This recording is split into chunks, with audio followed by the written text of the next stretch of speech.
మునులకు తెలియని జపములు జరిపినదా మురళీ సఖీ వెనుకటి బ్రతుకుల చేసిన పుణ్యమిదా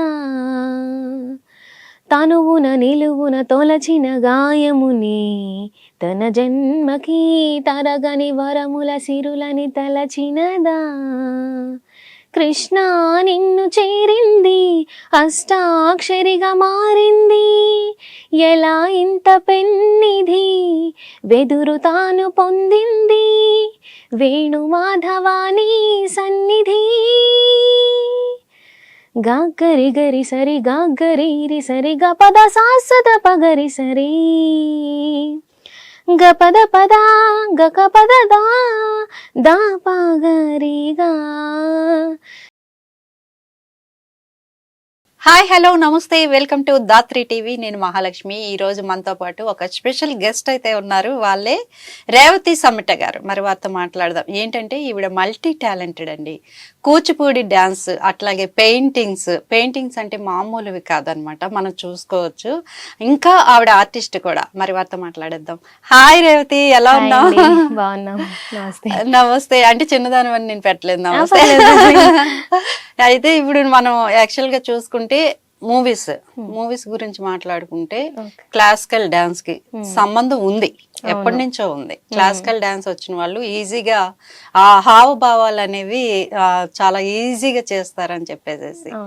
కూచిపూడి ఎప్పుడు నేర్చుకున్నావు? ఇటు నుంచి సినిమాలోకి ఎప్పుడు వెళ్ళావు? నేను 5 years ఉన్నప్పుడు ఫస్ట్ స్టేజ్ పర్ఫార్మెన్స్ అనమాట. మా అమ్మగారికి చాలా ఇంట్రెస్ట్ డాన్స్ అన్న కూచిపూడి అన్న. అయితే ఆవిడ ఇంట్రెస్ట్ తో ఇట్లా డాన్సెస్ చేయించడం నేర్పించడం స్టార్ట్ చేశారు. ఒక 6th class ఆ టైంలో ఉన్నప్పుడు నన్ను సిద్ధేంద్ర యోగి కళాక్షేత్రం కూచిపూడిలోనే జాయిన్ చేశారు. అయితే సర్టిఫికేట్ అది కంప్లీట్ అవ్వలేదు, బట్ నేను చాలా వరకు నేర్చుకున్నాను. చిన్న ఏజ్ వల్ల హోమ్ సిక్ తో ఇంటికి వచ్చేసాను అనమాట. సో ఆ ఎక్స్పీరియన్స్ తో నేను స్టేజ్ పర్ఫార్మెన్స్ ఒక 305+ స్టేజ్ పర్ఫార్మెన్స్ చేశాను. మన స్టేట్ లెవెల్, నేషనల్ లెవెల్లో కూడా రన్నర్ గా మిగిలిపోయాను అనమాట. గురువు గారు సిద్ధేంద్ర యోగి కళాక్షేత్రంలోనే, ఆయన పేరు రామేంద్ర. చాలా ఇయర్స్ అయింది కదా, గుర్తులేదు. తర్వాత ఇలా స్టేజ్ పర్ఫార్మెన్స్ ఇస్తూ ఉన్నాను. ఆ యాక్టింగ్ స్కిల్స్ తో పాటు అక్కడ సంగీతం కూడా నేర్చుకున్నాను అనమాట. సిద్ధేంద్ర యోగి కళాక్షేత్రంలోనే సంగీతం నేర్చుకున్నా, కూచిపూడి నేర్చుకున్నా. సింగర్ గా ఆర్కెస్ట్రాకి ఒక 3 years వరకు వర్క్ చేశాను. ఇంకా తర్వాత స్టేజ్ పర్ఫార్మెన్సెస్ కూడా చేశాను. ఇవన్నీ చేస్తూ ఉండగా మన స్టేట్లోనే ఆంధ్ర అండ్ తెలంగాణ కలిపి మనం ఉన్నప్పుడు అక్కడ స్టేజ్ పర్ఫార్మెన్సెస్ స్టేట్ వైడ్ గా రన్ చేశారనమాట. సోలో డాన్సర్ కింద స్టేట్ ఫస్ట్ వచ్చాను. అందులో నాకు స్కూటీ కూడా ప్రజెంట్ చేశారనమాట. అది మన కళ స్వాతి గారు, బాబా సైగల్, ఇలా చాలా పెద్ద ఆర్టిస్టుల మధ్యలోనే ప్రజెంట్ చేశారు. ఆ తర్వాత మ్యారేజ్ అవ్వడం, నేను వీడియోస్ లో ఇట్లా మ్యారేజ్ అవ్వడం వల్ల నేను స్టేజ్ పర్ఫార్మెన్సెస్ ఆపేశాను. ఆ తర్వాత ఈ వీడియోస్ లో నా యాక్టింగ్ స్కిల్స్ ఎందుకు వేస్ట్ చేసుకోవాలి, ఇంట్లోనే మిగిలిపోకూడదు, మనకి ఫోన్ లో కూడా సోషల్ మీడియాతో కనెక్ట్ చేసి ప్లాట్ఫామ్ ఉంది. అవును, అలా మనం నా టాలెంట్స్ ని పోర్ట్రేట్ చేయొచ్చు కదా అని చెప్పి స్టార్ట్ చేశాను. అలా డాన్స్ ఎక్స్ప్రెషన్స్, ఇంకా సావిత్రి గారి గెటప్ ఒకటి చూసాను నేను, చాలా బాగుంటుంది. Thank you. ఆ గెటప్ బాగా క్లిక్ అయింది అనమాట. బాగా వైరల్ అవడంతో ఇంకా వాటి నుంచి ఆ వీడియోస్ చూసి మూవీ ఛాన్సెస్ స్టార్ట్ అయినాయి. ఇంకా ఈ వీటితో మేబీ నియర్లీ ఒక 10+ మెయిన్ మూవీస్ చేశాను. ఒక 10+ మెయిన్ మూవీస్ చేశాను. ఇంకొక 15+ సీరియల్స్ చేసావు. గుంటూరు కారంలో ఉన్నాము, ఇంకా భగవత్ కేసరిలో ఉన్నాము, ఖుషి మూవీ విజయ్ దేవరకొండ గారిది, ఆ మూవీలో ఉన్నాము. ఇంకా బాధ్యత అని ఒక మూవీ అనమాట, ఇండిపెండెంట్ మూవీ. ఆ మూవీలో ఎస్ఐ కింద మెయిన్ రోల్ చేశాను. ఇంకా అలా చాలా వరకు మూవీస్ ఉన్నాయి. అండ్ సీరియల్స్ లో కూడా మెయిన్ సీరియల్స్ లోనే గెస్ట్ రోల్స్ చేస్తూ వచ్చాను అనమాట. అంటే కూచిపూడి విషయానికి వస్తే, ఒకప్పుడు ఈ డాన్స్ అనేది టెంపుల్స్ లో దేవదాసులు చేసేవారని చెప్పేసి వింటూ ఉంటాం. అసలు ఈ డాన్స్ నేర్చుకోవడానికి మెయిన్ గా కావాల్సింది ఏంటి? నువ్వు అయితే 5 years నుంచి నేర్చుకున్నావు. ఎన్ని సంవత్సరాల్లో కంప్లీట్ చేయొచ్చు ఇప్పుడున్న జనరేషన్ కి? ఇప్పుడు జనరేషన్ ని బట్టి, గురువుని బట్టి ఉంటది. గురువుని బట్టి మనకి, అండ్ మన గ్రాస్పింగ్ పవర్ ని బట్టి కూడా ఉంటది. మనకి పట్టుదల ఉంటే చాలా త్వరగా నేర్చేసుకోవచ్చు. ఓకే. లేదు అంటే మనకి కోర్సెస్ కూడా ఉంటాయి. ఇప్పుడు డిగ్రీ, ఇంటర్మీడియట్ ఎలాగో వాటిలో డిప్లొమాస్ ఉంటాయి, పిహెచ్డీస్ ఉంటాయి. కూచిపూడిలో కూడా అవన్నీ ఉంటాయి. So okay. మన పట్టుదలని బట్టి మనం ఎలా నేర్చుకోవాలనేది మన మీద డిపెండ్ అయి ఉంటుంది. మీకు ఎన్ని సంవత్సరాలు పట్టింది? నాకా ఒక 1.5 year పట్టింది. అంతే. ఇంకా అది మనం ప్రాక్టీస్ చేస్తూ ఉండాలి, చేసింది మర్చిపోకుండా. మర్చిపోకూడదు. మన స్కిల్స్ అనేది యాక్టింగ్ స్కిల్స్ అవనివ్వండి, డాన్స్ స్కిల్స్ అవనివ్వండి, మజిల్స్ అనేది ఎప్పటికప్పుడు మనం ప్రాక్టీస్ చేస్తూ ఉండకపోతే అవి అక్కడితో కట్ అయిపోతాయి అనమాట. ఇంకా ప్రాక్టీస్ చేస్తూ ఉండడం వల్ల ఎప్పటికప్పుడు ఆన్ లోనే ఉంటూ ఉంటాయి. ఇంట్లో ప్రాక్టీస్ చేస్తుంటావా ఇప్పటికి? ఈ వీడియోస్ చేస్తూ ఉంటాం కదా, వాటిలో చేస్తుంటాం. ఇంకా డాన్స్ కి గానీ సరదాగా మా బాబు నేను వేస్తుంటాం. వాడు కూడా చైల్డ్ ఆర్టిస్టే కదా. అయితే ఇప్పుడు మూవీస్ అయిపోయినాయి, ఈ ఆర్ట్స్ ఏంటి అసలు? నేను చూసాను కొన్ని దేవుళ్ళ బొమ్మలు, అది కూడా వాటర్ పైన పెయింటింగ్ అనేది చాలా చాలా అద్భుతమని చెప్పాలి. చాలా బాగున్నాయి అవి కూడా. ఇది ఎట్లా వచ్చింది, ఎప్పటి నుంచి ఆర్ట్స్? నేను చిన్నప్పటి నుంచి, మా ఇల్లు రామాలయం పక్కన ఉండేది, కలిదిండి మా ఊరు పేరు. ఆ ఊర్లో మా రామాలయం డిస్ట్రిక్ట్ ఎక్కడ? కృష్ణా డిస్ట్రిక్ట్, ఇప్పుడు ఏలూరు డిస్ట్రిక్ట్ అయింది. ఆ కలిదిండిలో మా రామాలయం పక్కనే ఉండేవాళ్ళం మేము. చిన్నప్పటి నుంచి నేనే ముగ్గు పెట్టేదాన్ని ఆలయం దగ్గర, రోజు క్లీన్ చేసి. అలా ఏమన్నా స్పెషల్ డేస్ వచ్చినప్పుడు కలర్స్ తో, ఆ గుడి కదా మనం దేవుడిది ఏదైనా వేద్దాము అని, ఇంకా చిన్నప్పటి నుంచి దేవుడి దగ్గర సేవ చేస్తూ ఉండే భక్తి ఎక్కువగా అనిపించి నాకు ఆ సేవలు ఎక్కువైపోయాయి అనమాట. ఇంకా దేవుడి దగ్గర దేవుడి ముగ్గులు ఏమైనా వేద్దాము అని డిఫరెంట్ గా థింక్ చేస్తూ అట్లా వేస్తూ వచ్చేదాన్ని. అలా చిన్నప్పటి నుంచి ఆ ముగ్గు గాని రంగోలీస్ వేయడం బాగా అలవాటు అయింది అనమాట. తర్వాత ఒకసారి ఏమైంది, యూట్యూబ్ ఛానల్ ఉంది నాకు. ఆ ఛానల్ కి ఒక 40K సబ్స్క్రైబర్స్ ఉన్నారు. ఆ ఛానల్లో సరే వేస్తున్నాం కదా, ఒకసారి ఇంత పెద్ద ముగ్గు వేస్తున్నా, ఒక వీడియో చేసి పెడదామని ఊరికనే సరదాగా వీడియో పోస్ట్ చేశాను. ఒక 3 million వ్యూస్ దాకా వచ్చాయి. ఇంకా వాళ్ళు అలా సపోర్ట్ చేస్తూ ఉండడం, నేను ఇంకా యాక్టింగ్ కానీ డాన్స్ కానీ వీడియోస్ అన్ని యూట్యూబ్ లో పోస్ట్ చేస్తుంటాను. అలా యూట్యూబ్ లో కూడా వైరల్ అవ్వడం, ఇంకా వాళ్ళు ఎవరికైనా కొత్తగా ఇవ్వాలి, చూసే వాళ్ళకి కొత్తగా క్రియేట్ చేయాలి కంటెంట్, మన టాలెంట్ కొత్తగా చూపిద్దాము అనే ఉద్దేశంతో వాటర్ పైన ట్రై చేశాను అనమాట. అవి బాగా క్లిక్ అయ్యాయి, చాలా బాగా సపోర్ట్ చేస్తున్నారు అందరూ.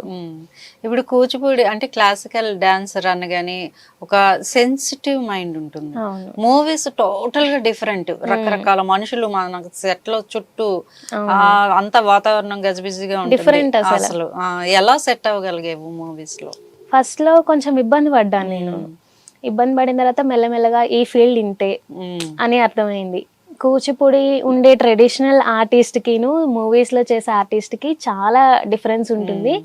మనం స్టేజ్ మీద ఉండే గౌరవం అదంతా వేరే లెవెల్ అనమాట. ఇంకా ఈ రెండింటికి కంపారిజన్ ఏంటంటే, మన ఎక్స్ప్రెషన్స్ చాలా ఈజీగా వస్తాయి కూచిపూడి ఆర్టిస్టులకి.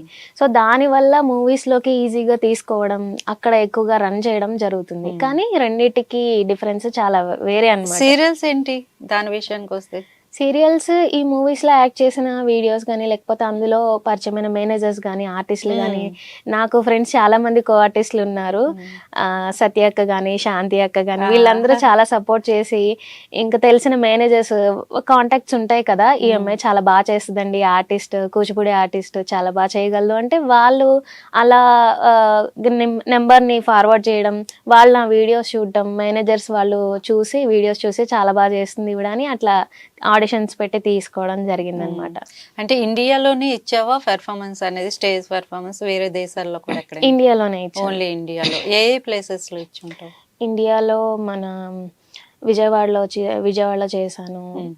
ఇంకా గుడివాడ, గుంటూరు, ఇట్లా ఊర్లో సరౌండింగ్ లో చాలా ప్లేసెస్ లో, ప్రతి గుడి దగ్గర ఏదో ఒక సందర్భంలో పూజలు కానీ, హోమాలు కానీ, అలా ఫెస్టివల్స్ కి, దసరాకి, వినాయక చవితికి స్పెషల్ గా చేస్తుంటారు కదా, అలాంటప్పుడు స్టేజ్ పర్ఫార్మెన్స్ కి పిలుస్తూ ఉంటారు అనమాట. ఇప్పుడు నువ్వు అట్లా వెళ్ళినప్పుడు బాబుని ఎవరు చూసుకుంటారు? ఫ్యామిలీ పరంగా ఎట్లా ఉంటాయి ఇబ్బంది? అంటే మ్యారేజ్ అయిన తర్వాత స్టేజ్ పర్ఫార్మెన్స్ ఆపేసాను. మ్యారేజ్ కి ముందు చేసేదాన్ని బాగా. అప్పుడు చాలా అదే చెప్పాను కదా, ఒక 350 వరకు ప్లస్ వరకు చేశాను స్టేజ్ పర్ఫార్మెన్స్.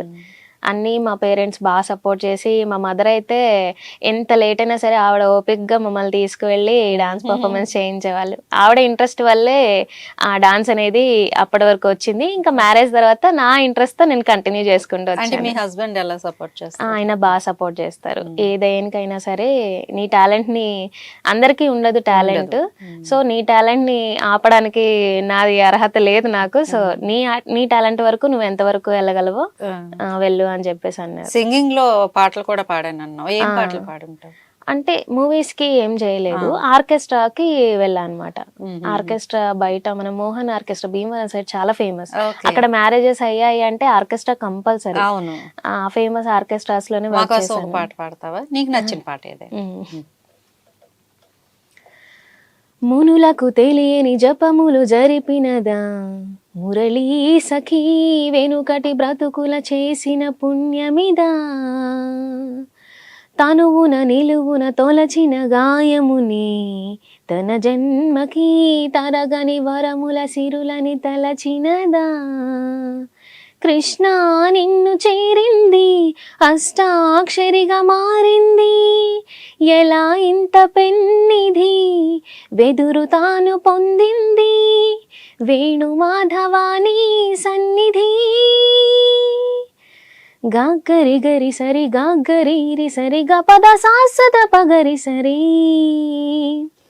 గపద పద గక పద దా దా పగరిగా, ద పద సద పద సద పగరి రి ద పగరి రి ద పరి సరి సరి పరి సరి గారి గారి సరి గారి ద ద ద గ గ ద పాప గ గ ద సాస గ గ ద దా ద సరి సరి సరి పద పస గరి పర పద పరి సరి పద పస గరి పద పసద పద పసద పద పరి పరి పద పరి పరి పద సరి గరి సరి పద సరి దస గ దస సరి గ పద సరి గా,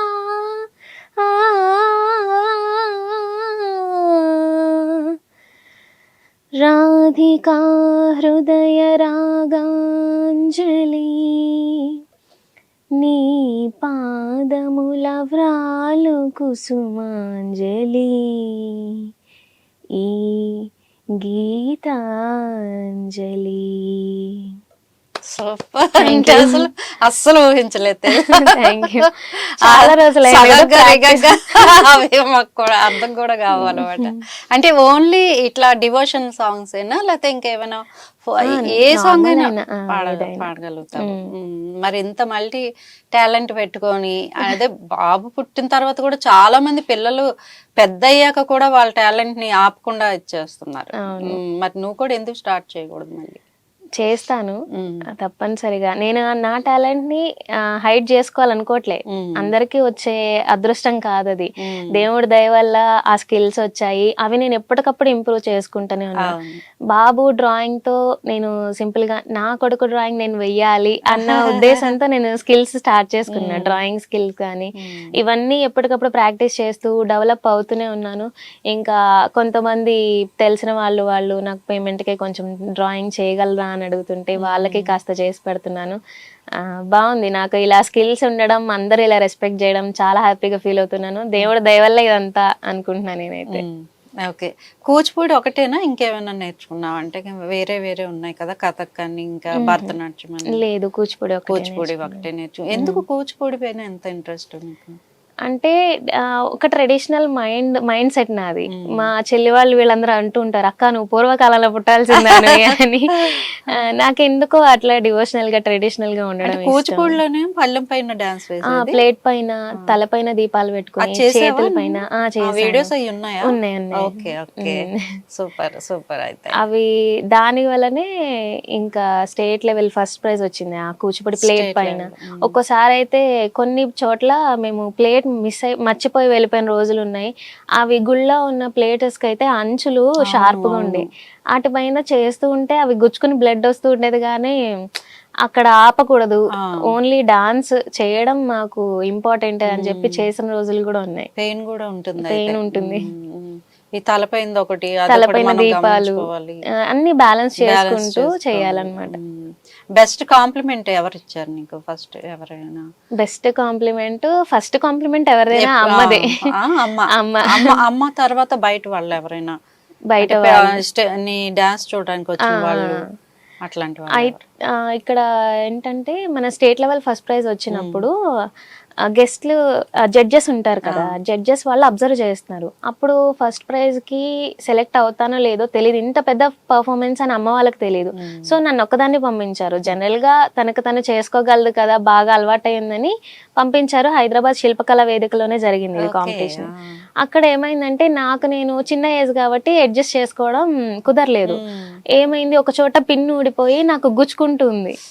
ఆ వడ్లనం జారిపోయింది, కనపడుతుంది, అది గుచ్చుకుంటున్న విషయం అర్థం అవుతుంది. నాకు అది పెయిన్ వస్తూనే ఉంది. జడ్జెస్ అవన్నీ అబ్జర్వ్ చేస్తారు కదా, ప్లేట్ మీద చూస్తారు కదా, చేతుల్లో దీపాలు ఉన్నాయి, తలపైన దీపాలు ఉన్నాయి, ఇవన్నీ ఇది ఒక పక్కన జారిపోతున్నా సరే ఈ డాన్స్ ఆపట్లేదు, ఎక్స్ప్రెషన్ ఏది చేంజ్ అవ్వట్లేదు.